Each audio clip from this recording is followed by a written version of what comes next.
and just how nice is it to get that and know we're going to be here for a little bit? Yeah, I mean, it's thrilling for my family and I, obviously. I think we're really appreciative to the Wirtz family and Kyle and their commitment and what I bring and what we're trying to do here. And I think that's the biggest thing when I signed, even in the summer, and trying to turn this into a team that is respected and understands what it means to play Chicago Blackhawk hockey. And now I get to really, put some roots down and dig in here and put that investment into it. So, it's been a great group of guys to work with. I know it's been a frustrating year in a lot of ways, but, there's also a path forward. And I think that's been talking to Kyle and having this cart go by right now. It's been really but that's been really a great thing. The open lines of communication that we've had has been really a motivator and why I wanted to sign here and see this through. How's the hand doing? That's good. Yeah, I mean, so it's always nice to break it on the face as opposed to something else. Everyone knows the timetable here. I mean, you could have gone cup chasing, and a lot of teams would be happy to have you contenders. How do you make that decision at this stage of your career? I think that, I mean, my biggest thing is who's to say you can't win anywhere? I always I've been on teams that were supposed to win it last year and we didn't. And I've been on teams that no one expects anything and you go on a little bit of a run. So I have a hard time with that one. And I get it, trust me, I understand positions certain teams are in, but I just never really have ever played in my career that way. When the odds are stacked against you, I think that's when you dig in the most, right? So I have a hard time, and I think if we're really trying to build what we're trying to build in that room, then that has to get thrown out the window anyway, right? And there should be a belief that we have a chance to win every single night. And who cares what they say about us? It's what we believe in the room. And that's, to me, the mindset and the attitude that we need to start believing in this room and have, and that's what I want to bring. So I think that's the commitment I've made by signing here, is showing that it doesn't matter where you play. It's the group of guys, the guys that go to war, and what we're trying to attain, and what all the experts say. It's what we believe, and I think that's the biggest thing. You have to believe in yourself first, and hopefully I can do that along with a lot of guys in that room, and I'm starting to build that here.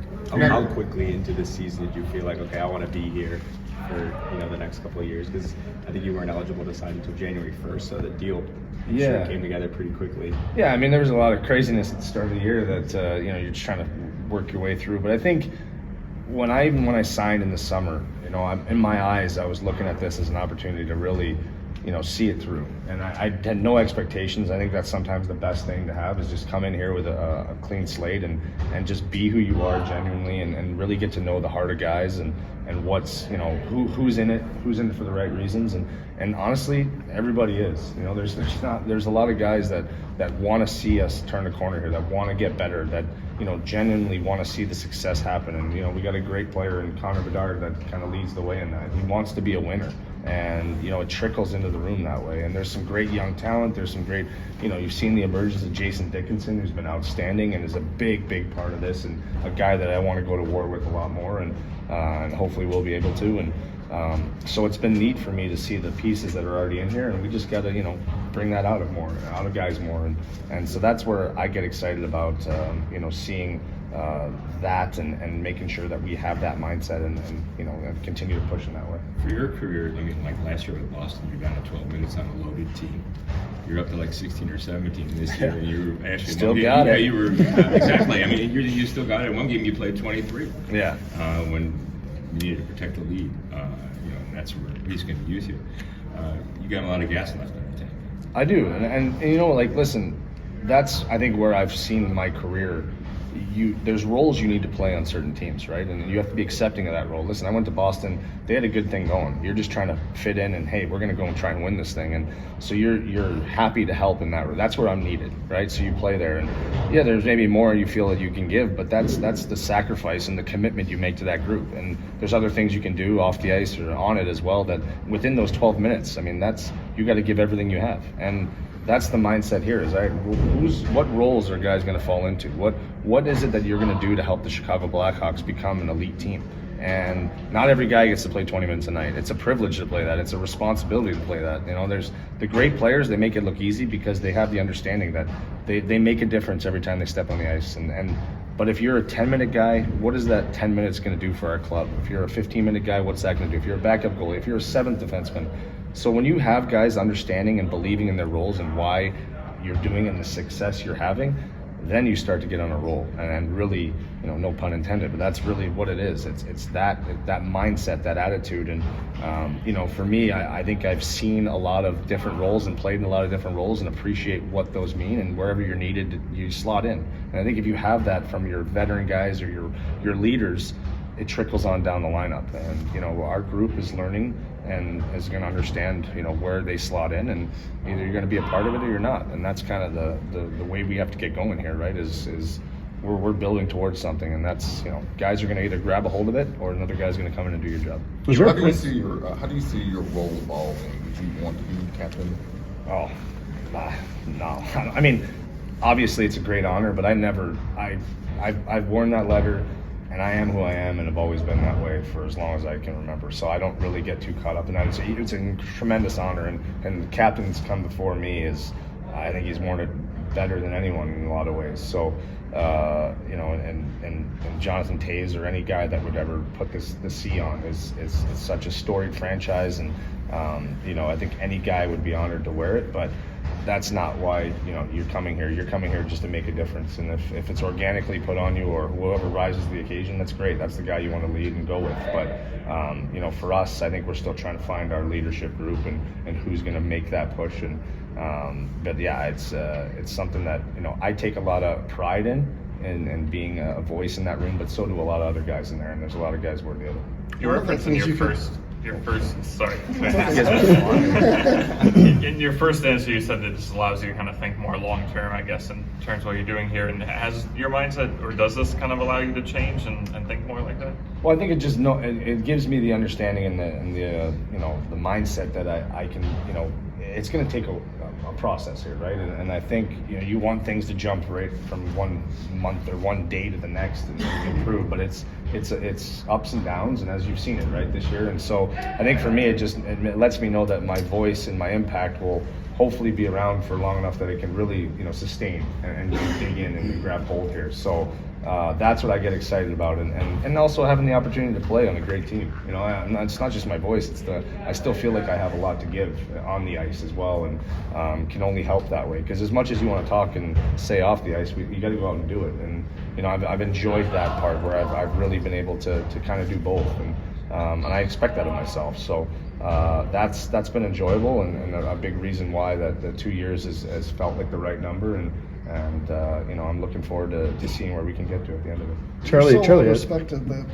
Sorry. Go ahead. You're so respected that I feel like one of the things you could do is almost play recruiter a little bit. Is that something you would consider? Like, hey, come here, we're gonna build something here. Yeah, if guys are ready for my dad jokes, then hopefully I've burned enough bridges there. But no, it's what it's funny when you play on a lot of teams and you start telling guys what it is, because from the outside maybe you don't know, right? And so yeah, that's an important part of it, and it happens, right? I know Patrice Bergeron doesn't call me, I don't go to Boston. So there's a lot of things like that happen, and they can see, okay, why is it that you believe in so strongly in your team, or what is it? And then you can maybe get some guys to really buy in. So at the end of the day, though, what really speaks is our play on the ice, right? Teams play against you, they know how hard you play, what you're trying to build, and they want to be a part of that. So that's where I go to, and if you can talk to some guys along the way and help in that regard, that's great. But I think always the play speaks for itself, and I want us to become a real hard team to play against, and you're starting to see that even now. I mean, it's amazing, but even the guys out, like, look at the mindset shift almost, and how hard we've been able to play, and tenacious, and even with maybe not the lineup you'd expect, but there's a lot of great players in there that take a lot of pride and know that there's some guys missing, and the mindset shift that happened in every game we've been in it.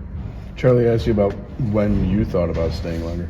Was there a point in time that your family was like, yeah, we could hang around Chicago for a little bit longer? And how nice is it to not have the moving company's phone number on the fridge? Yeah. No, that's, I was like, behind every hockey player, especially if you're married, is a great woman. And my wife, I'm very lucky. I haven't been in this game this long without having her, and what she's meant to my family and my kids, and the stability she provides for us. So, I made sure the first she was okay with it, and she's fallen in love with Chicago. And I think that really does help, right? When you're a family man, and your family's looked after and taken care of and enjoying the city you're in, it just lets you go and play it for a lot more free, and I appreciate that from them. I've kind of I've screwed up the stability part. Usually you want that at the end when the kids are older, but had it all at the beginning of the year of my career. So I've bounced around a little bit here, but it's felt like home from day one. I think it's the Midwest people, it's the Chicago people, and we've absolutely fallen in love with this city, and look forward to becoming more ingrained in the community than we already are. You've got a lot of young guys on the roster, obviously, like Bedard and Reichel. Is there a particular moment or conversation where you felt like, I'm making a difference here, like I'm going to remember this moment? It's hard to say. I think just, what you start to see is just how comfortable they are to come up to you. At first you kind of, everyone's trying to feel each other out at the start of the year, and now, they come up and crack a joke or, initiate the conversation, and that goes a long way in showing that there's a relationship being built, and it's not just one way, right? A lot of times you can come up to, how's your day going? And they just say, yeah, good, and then you walk away. But now they're coming up and asking how my son's games are or how the day is. So they're starting to really invest in what you're investing in them as well. So we're very lucky. We got a lot of really good young guys and a lot of good pieces in there that care, and that's always the hardest part is to find, right? Like when you're a young player, a lot of times it's just like, it's fun, it's good to be here. But there's a lot of guys that really want to be better than they are now, and then want to help improve this team and want to get it to a team that was the gold standard in the league for a long time here. So that's fun to see, and hopefully help along the way, and we get more pieces and more guys buying in, and it's going to be hopefully a lot of fun for a few years. You mentioned Jason Dickinson. It sounds like a pretty clear pitch that you would like them to get re-signed to. No, you know what? I never played with him and played against him, and but I've just seen how respected he is in our room. You talk about other guys respected, and he is really well respected in our room, and a guy that carries a lot of weight with his words, but also his play. He doesn't speak a ton, but the way he plays the game and what he's meant to our club, the stability that's provided when all the injuries are out, he's still out there, eating a ton of minutes and hard minutes and playing against teams best. And I've just been really impressed with him, and he's a guy that I've gravitated to a lot already to start the year, and he's delivered on every aspect. You mentioned that playing with a couple of original six teams towards the end of your career, you feel like you've been able to embrace that a little bit more. Was that thought process? Was that thought going on a lot? Yeah, it's funny. Someone's like, "Are you going to knock down all the original six in here?" But you know what?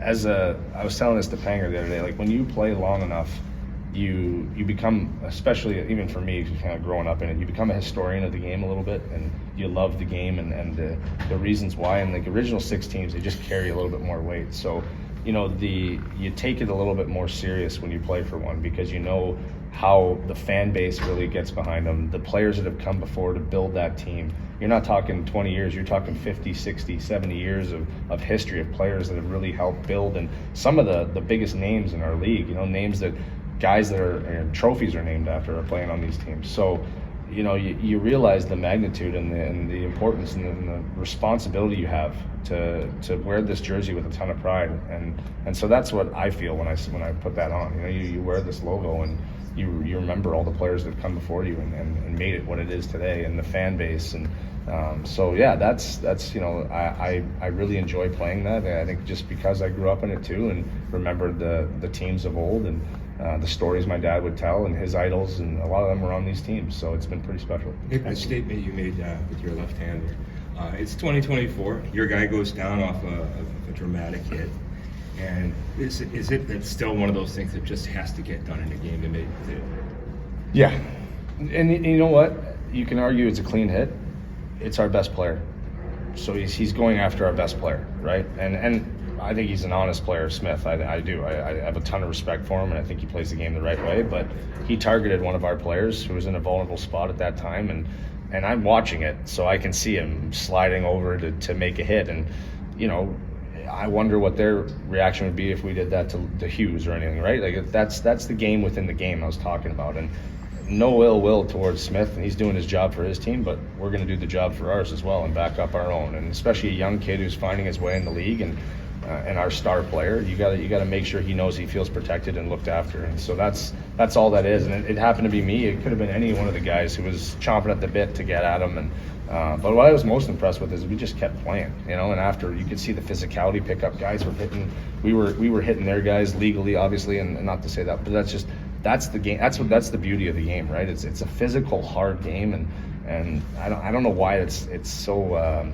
talked about now. I think there's still such an importance to that, because that's really what playoff hockey is. And you fight for every inch on that ice, and that was a game that felt like that. You don't think that stars should be like held up on though, do you? Like, you know what I mean? Like, no, but that's what I'm saying. So if you're going to hit one of our stars, that's the response you're going to get, right? And if we're going to hit one of yours, that's the response we're probably going to get. So I don't know why it's any different. It's not to say you need to fight, but those are your brothers. Those are the people. Like that's the inch ice. So now if you don't get a response, it's like, oh, the ice just got a little bit bigger for us. Now we got a lot more room. We feel like we've taken the momentum away from your team. So it's just the game within the game, and some people will never understand it. Some people will, and I think in order to play hockey the right way, that has to be the response. Have you been checking in with Connor, and is he already lobbying to skate? Oh yeah, he's dying. It's pretty funny.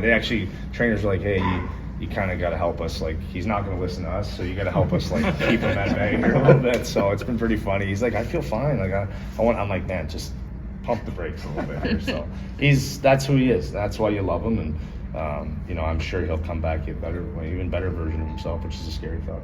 Kind of a silly question, but did you know the moment that your finger broke and like? Yeah. Still had to keep punching. That's why I was doing the old open hand punches at the end. But, it is what it is. It just felt a little different than all the other punches, and it's too bad, but it's part of the game. You got a timeline? No, a couple week to week is what they're telling me, kind of just based on how I can bend it in pain. So I'm trying to play tonight. Thank you. You're not tying your own shoes. But. No, it's been a little. The skate's a little tough, but I'm still trying to play tonight. Thanks. We all silly like the mayor.